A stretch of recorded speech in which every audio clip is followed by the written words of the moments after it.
évoque donc solennellement une situation de famine à Gaza, malgré les annonces faites sur la distribution d'aide alimentaire. L'organisation internationale appelle à une véritable prise de conscience. Elle estime qu'elle est due aux actions d'Israël, qu'elle va, je cite, tous nous hanter. Écoutez le responsable de la coordination des affaires humanitaires des Nations Unies. It is a famine. The Gaza famine. C'est une famine, la famine de Gaza. C'est une famine que nous aurions pu éviter si on nous l'avait permis. Pourtant, la nourriture s'accumule aux frontières en raison de l'obstruction systématique d'Israël. C'est une famine à quelques centaines de mètres seulement de la nourriture, dans une terre fertile. Pour en parler, nous sommes en ligne avec Amande Bazerol, responsable des opérations d'urgence à Médecins sans frontières. Les organisations non gouvernementales qui alertent depuis des jours, pour ne pas dire des semaines maintenant, sur la situation de famine à Gaza. Le fait que l'ONU la reconnaisse officiellement, est-ce que ça change quelque chose pour vous ? Alors on verra si ça changera quelque chose, mais aujourd'hui le fait est que, comme on le dit, la nourriture ne rentre pas en quantité suffisante, tous les approvisionnements en médicaments et en nourriture thérapeutique pour prendre en charge les populations ne rentrent pas en quantité suffisante, et en plus on annonce une offensive massive sur Gaza City, qui est donc le territoire le plus touché par cette famine aujourd'hui, qui compte presque 1 million d'habitants, dont on ne sait pas quel va être leur destin dans les prochains jours et dans les prochaines heures, selon les annonces même des autorités israéliennes. Savons-nous exactement si cette aide humanitaire et alimentaire arrive sur place, où est-elle bloquée, où ça coince finalement ?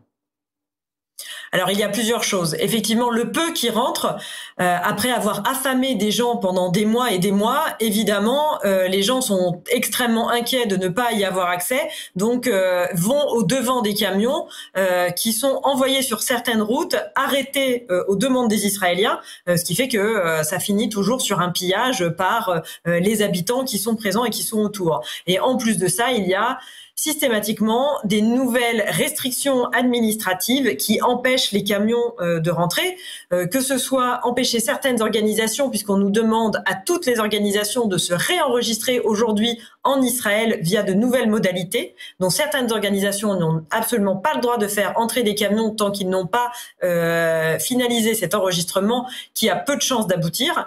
Et en plus de ça, il y a des nouvelles restrictions qui se font avec des droits d'importation, des restrictions, des demandes d'avoir des escortes militaires, tout ça qu'ils ne sont pas capables de nous donner en Israël. Et donc tout ça empêche les camions aujourd'hui de rentrer en quantité suffisante pour pouvoir venir en aide à la population, alors que il y a plus de 2 mois de capacité alimentaire qui sont aux portes de Gaza aujourd'hui et prêtes à être distribuées par le Programme alimentaire mondial. À qui la responsabilité ? Vous dites des formalités compliquées de la part d'Israël. Côté palestinien, comment ça se passe ? Mais côté palestinien, il n'existe plus rien. Aujourd'hui, il y a eu une complète annihilation des autorités présentes avec lesquelles on peut aujourd'hui discuter ou organiser. Les gens se battent tous pour essayer d'avoir droit à quelque chose. Les grandes familles aujourd'hui ne sont pas en capacité d'organiser. Il n'y a pas d'autorité aujourd'hui présente avec laquelle discuter à Gaza pour pouvoir aider à organiser. Il y a ceux qui sont mis en avant par les autorités israéliennes, qui sont des pilleurs, tels Abu Shabab, qui sont aujourd'hui les interlocuteurs des autorités israéliennes. Qui est responsable, selon vous, de cette famine ? La famine n'existait pas à Gaza, n'a jamais existé à Gaza avant aujourd'hui. Cette famille est orchestrée, organisée. Les gens étaient déjà mis dans des situations extrêmement difficiles avec peu d'accès à l'eau et la nourriture. Mais depuis le début du mois de mars et le blocage complet de l'aide et aujourd'hui de la faire entrer au compte-gouttes, qui est à peine de mettre les gens sous perfusion, est complètement orchestré par les autorités israéliennes. Écoutez, le responsable de l'armée israélienne sur cette famine à Gaza, il était l'invité de France Info tout à l'heure. Ah, c'est ça ce que vous nous dites cet après-midi ? Je vous dis cet après-midi que l'ONU ment, effectivement, parce que l'aide humanitaire, je vous invite à venir à Kerem Shalom, comme d'autres journalistes, et vous verrez des dizaines de milliers de tonnes de nourriture et d'aide humanitaire qui est entassée et qui n'est pas prise par les camions qui doivent la distribuer. Nous sommes dans la bande de Gaza, pas en territoire israélien. Et Israël laisse et laissera, continuera à laisser les camions aller prendre cette aide humanitaire et la distribuer. Pourquoi cette aide humanitaire n'est-elle pas prise et distribuée? Pourquoi l'ONU et les nations... Voilà pour le point de vue de l'armée israélienne. Amande Bazrol, que répondez-vous au porte-parole de l'armée?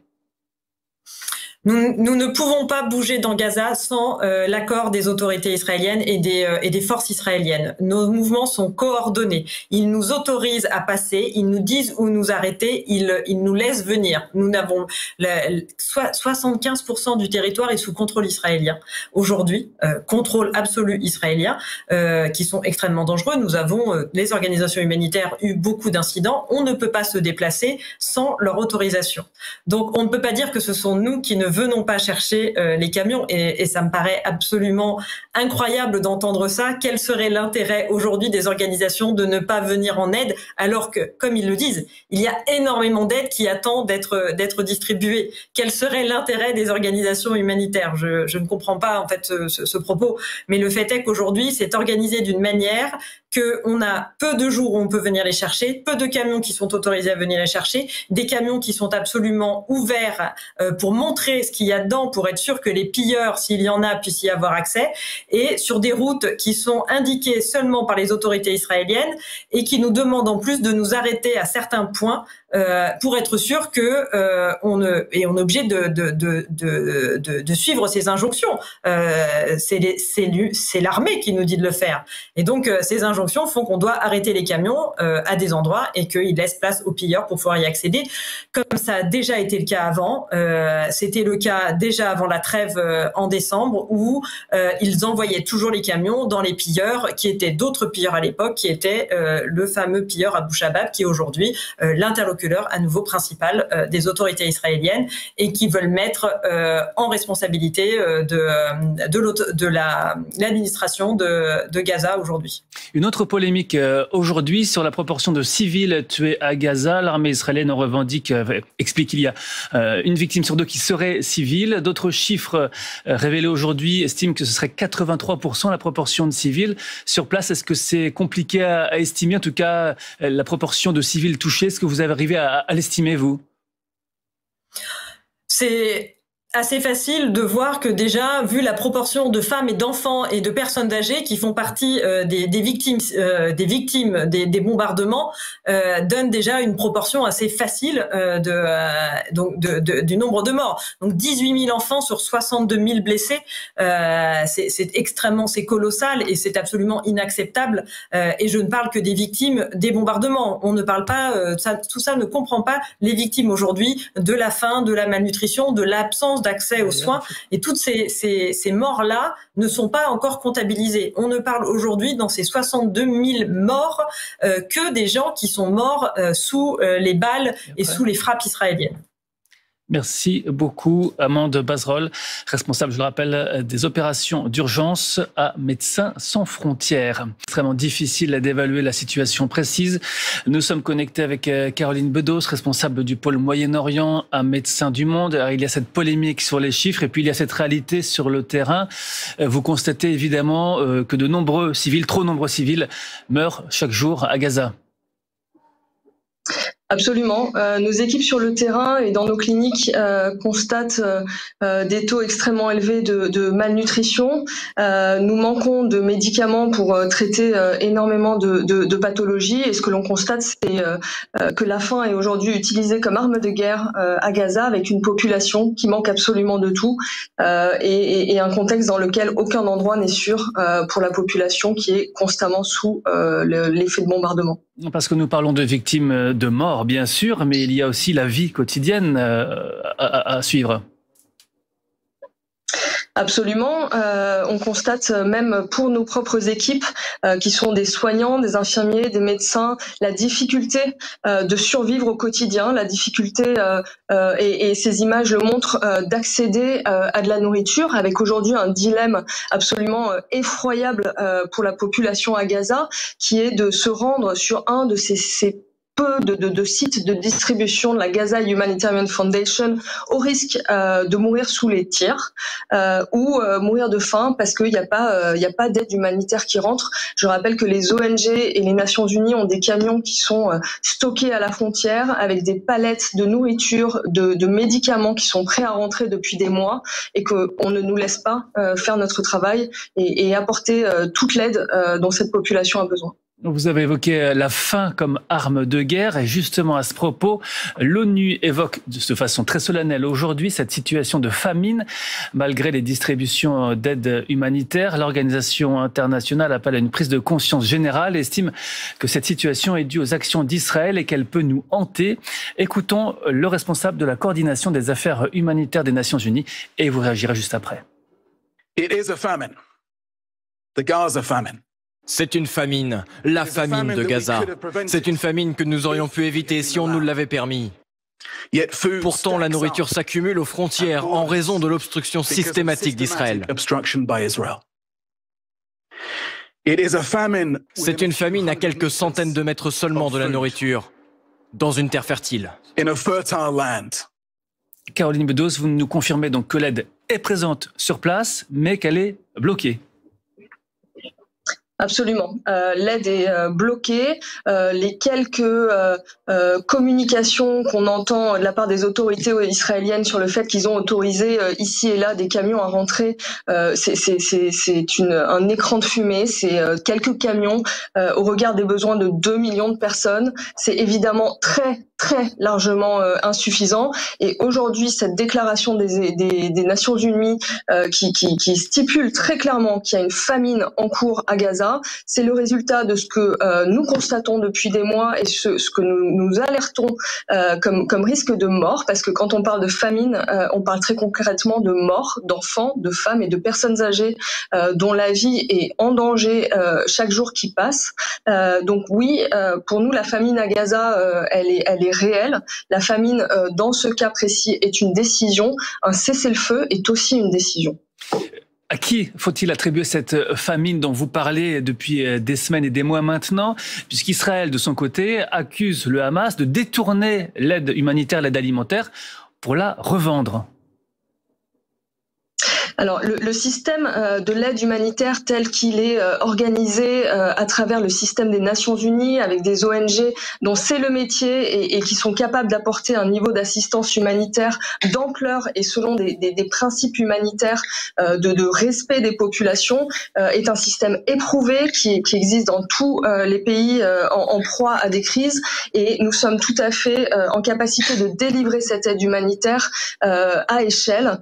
Et aujourd'hui, ce que font les autorités israéliennes avec ces 3-4 sites de distribution, c'est vraiment une instrumentalisation de l'aide et à des fins politiques, avec une population qui du coup a quand même pour grand nombre péri aux abords de ces sites de distribution. Les victimes sont quand même extrêmement nombreuses. Vous n'êtes pas évidemment une organisation politique, mais que diriez-vous aujourd'hui? Laisser passer un minimum, la guerre ne justifie pas d'en arriver là? Alors nous appelons très clairement à un cessez-le-feu immédiat et durable et à ce que l'aide humanitaire puisse entrer en masse et inonder la bande de Gaza. On assiste aujourd'hui vraiment à...